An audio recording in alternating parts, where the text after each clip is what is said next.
Tammy Weick's first hermit crab came into her life in 7th grade, and she has had hermit crabs ever since for the past 43 years. Using what she learned from her crabs over the years, in April 2005 she opened the Crabbage Patch at her local flea market.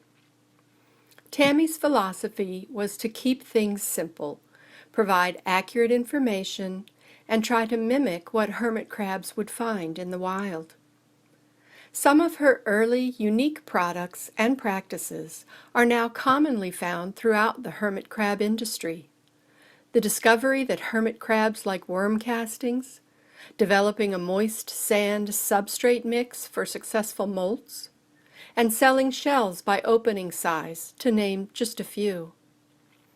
From there, she opened a local retail shop, changed the name to the Hermit Crab Patch, and created an online store which she currently runs with the help of her husband, Kirk. Tammy says she feels very fortunate to be able to have a business that is also her passion for the last 15 years. Please welcome Tammy Weick. Meet Me Under the Microscope is an up-close and personal look at my successful attempt in 2009 to breed both the Indonesian blueberry land hermit crab, known as Cetabeta lila, and the purple pincher land hermit crab, known as Cetabeta clypeatus.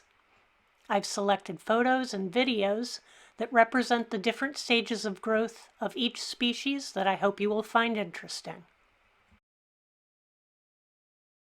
In February of 2009, I was given a small colony of what I thought were Cenobita purpureus, known as blueberries, by a friend of mine that had gotten them from Felix Wang. Early one morning, I caught one of my females unexpectedly hatching eggs in her saltwater dish. I transferred the 75 or so live zoe into 2 plastic crabbitats that I had filled with saltwater made from instant ocean, and hooked up an air pump with air stones to oxygenate the water, and hoped for the best. This first image shows developing eggs of C. lila, the Indonesian blueberry land hermit crab. The dark spots are the eyes of the developing baby hermit crabs, and at this point the eggs appear orange since they aren't that far along yet and are still full of yolk. The eggs of C. lila tend to be larger, more oval in shape, and fewer in number than C. clypeatus eggs.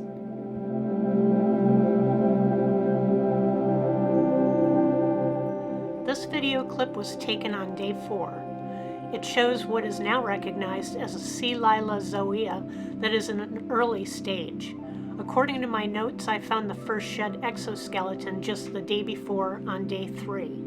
Important to note here is the fact that this zoea already shows pleopods visible on the underside of its abdomen. This is typically not found until later stages in many Cenobita zoe species. It also already has a more advanced tail or telson with distinct uropods on day 4. Cenobita variabilis, the Australian land hermit crab, is the only species that I'm aware of that has been officially recognized as having abbreviated larval stages. It has 2 zoeal stages prior to its megalopa stage. From my experience with captive breeding of what has now been recognized as C. lila and not C. purpureus as originally thought, I believe that C. lila is another species that has abbreviated larval stages. In addition to the early pleopods and telson with uropods, by day 9 it has become a megalopa, whereas with C. clypeatus it took 27 days for megalopa to appear.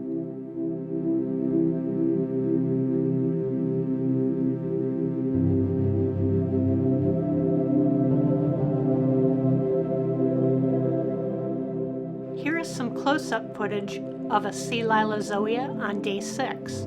I have begun hatching and feeding brine shrimp and have also been experimenting with other foods such as spirulina fish flakes, as you see pictured here.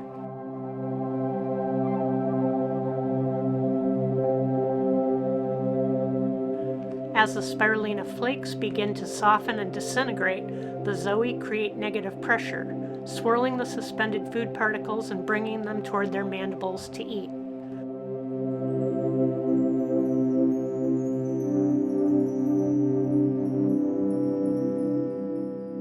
Other new powdered foods that the zoe were eating when mixed with salt water were phytoplankton, zooplankton, and even powdered egg yolk.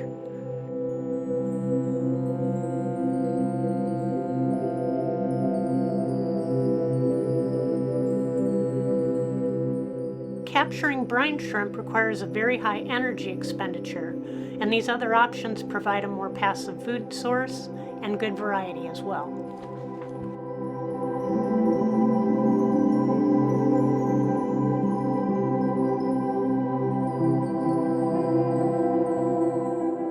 This image of sea lila's underside gives us the opportunity to see its developing periopods.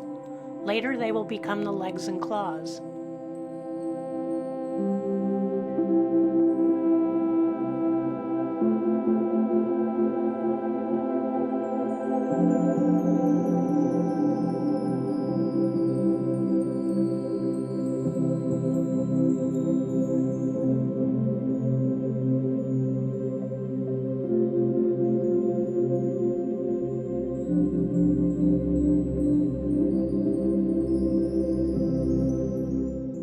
This zoea is getting close to his molt to megalopa. You can see that his claws are becoming more prominent, indicating that it won't be long.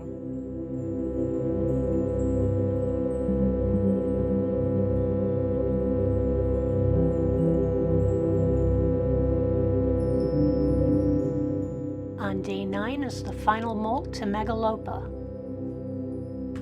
This zoea is already retracting from his exoskeleton. The tail has taken on the shape of a megalopa with its rounded telson. The speed of the following video has been increased so that you can more easily see the changes taking place.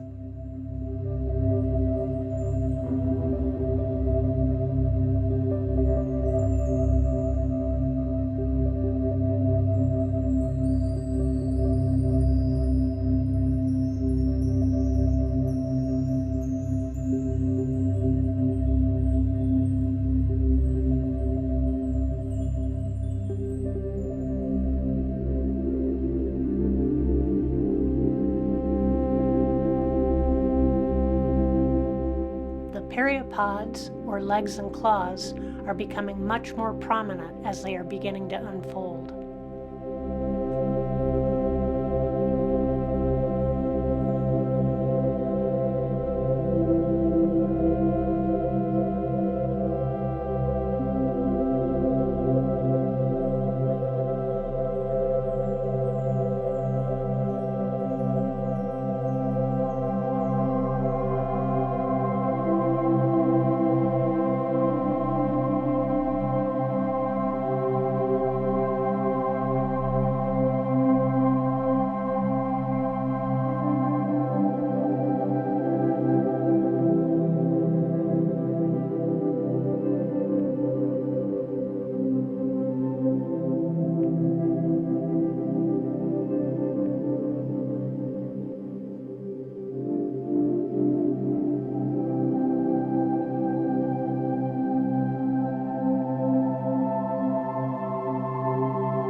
one final flick of the tail and our new megalopa is free.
This megalopa is just over 2 weeks old and can be seen wearing a yellow Narita shell with a very red digestive tract.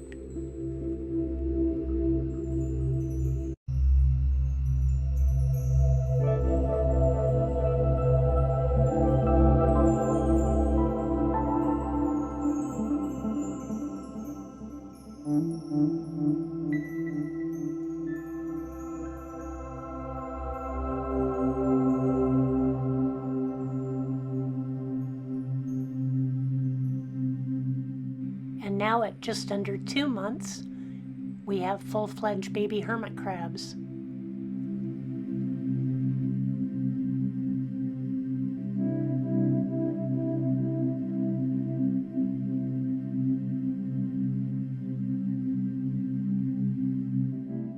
And this little one seems to have lost its shell.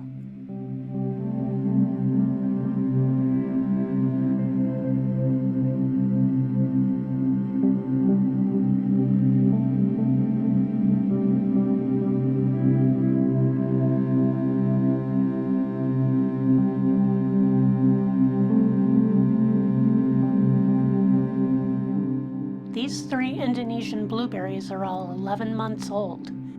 It's interesting to see how different their sizes are.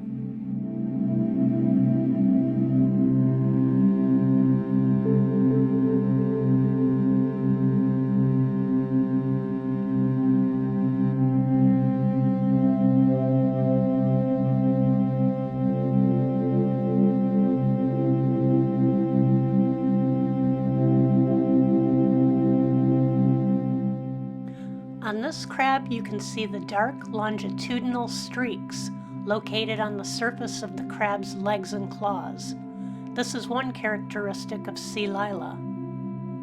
Other distinguishing features are dark brown bands found on the underside of their eye stalks, lack of ridges on the outer surface of the large claw, and a brush of setae found on each inner claw.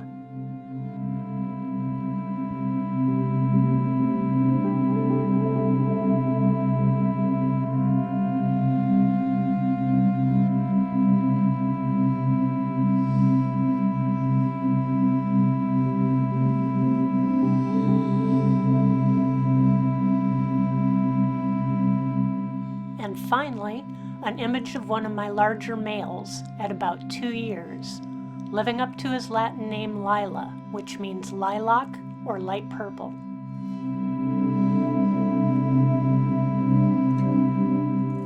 And next we have Cenobita clypeatus.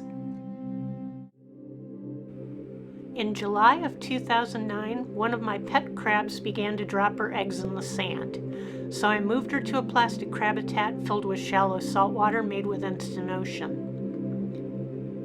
This first video shows her eggs a day before hatching. Eggs have been depleted of yolk and the babies are fully developed.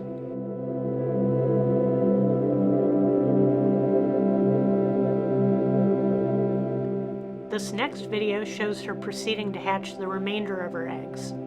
I was much more prepared for this hatching and was able to get photos and video throughout the entire process. I used the same basic process of transferring the Zoe into several crab habitats that were filled with instant ocean saltwater and added air stones as I had with my Indonesian blueberries. Here we see the freshly hatched stage 1 Zoe along with their empty egg casings.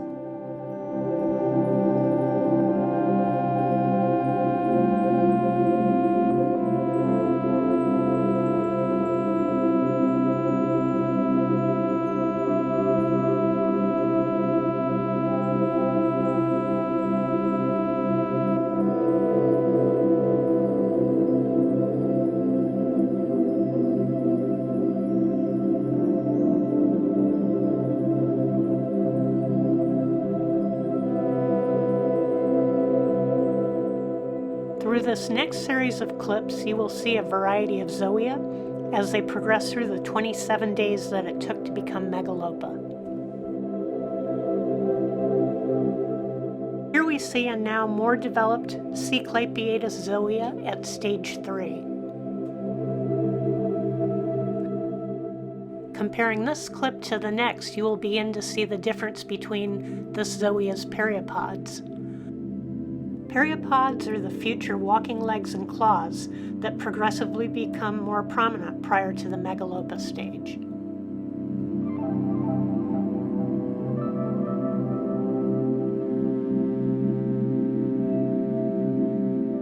After this next molt here, we see a C. clypeatus stage 5 zoea.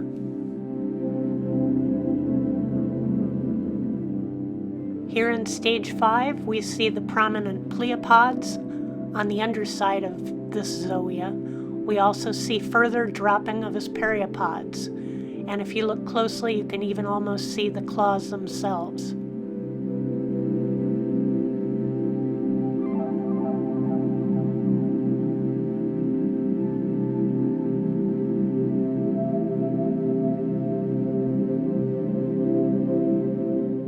And here we have C. clypeatus at stage 5, and he's dining on a spirulina fish flake. I help him along a little bit at the end, give him a little more to eat. Even under the microscope, I like to hand feed my babies. I added this photograph because I thought it would be very interesting for people to see the difference between a day-old and a 3-week-old zoea.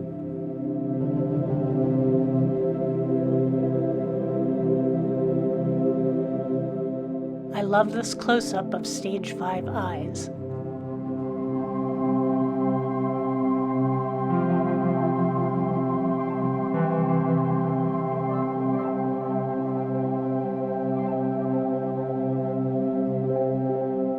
And here we have some final images of stage 5, just prior to molting to becoming a megalopa.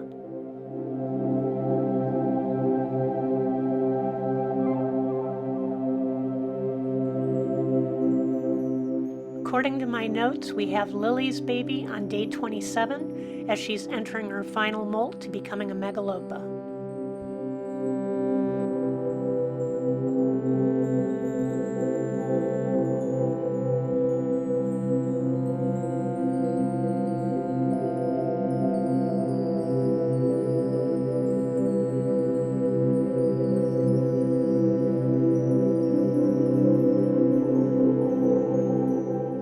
This video, taken under my compound microscope, shows a much broader view.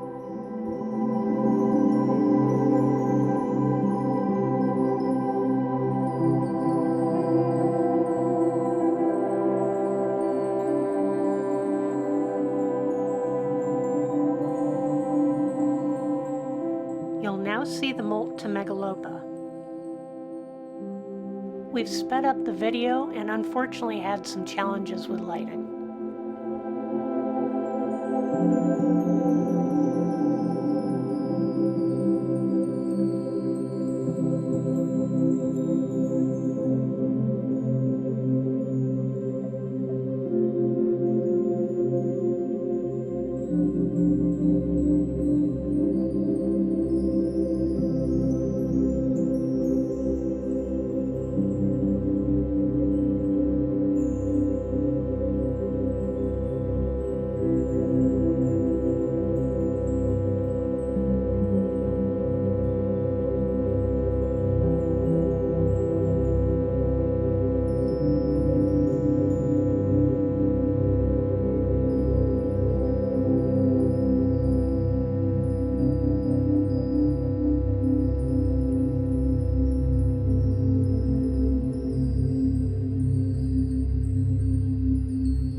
Success! We finally have Megalopa.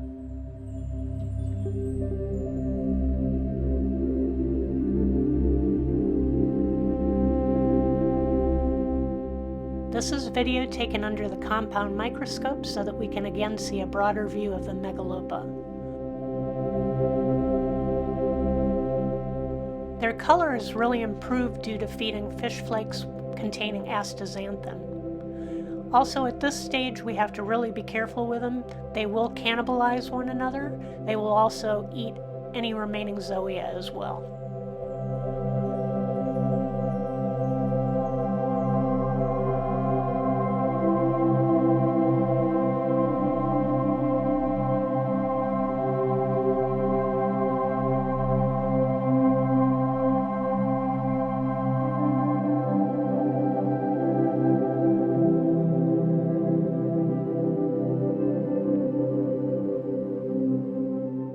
Here's a more detailed look at Megalopa.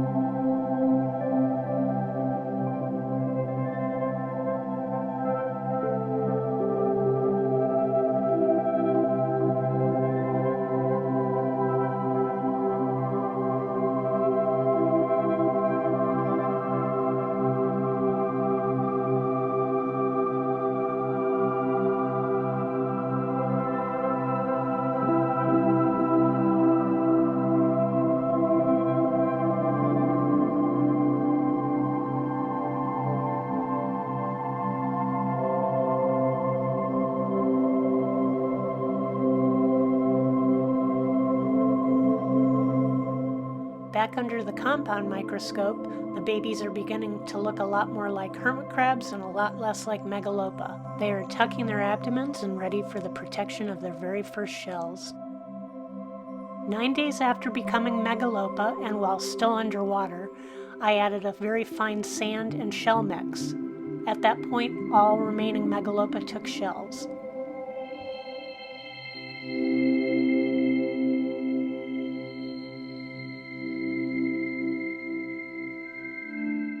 Within the next week, I set up their sea-to-land transition tank, and within the next couple of weeks, all shell-wearing Megalopas had buried and become full-fledged land hermit crabs. Here they are, about 2.5 months old. And at around 11 months.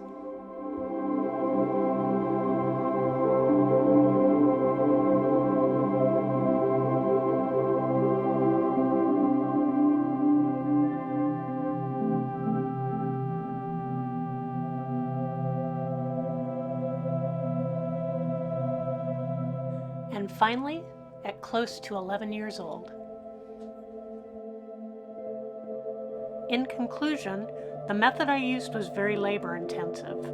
I used plastic crab habitats during the larval stages that required frequent water changes and consistent monitoring during feedings to prevent water fouling and die-off. Trying to do this on a larger scale using this method just didn't seem feasible, and the time investment required just not practical long-term. A Crescell system setup like Mary Akers used seems a much better idea with a higher yield. When all was said and done, I managed to successfully end up with 24 C. lila and 27 C. clypeatus land hermit crabs. I was thrilled to have finally been successful.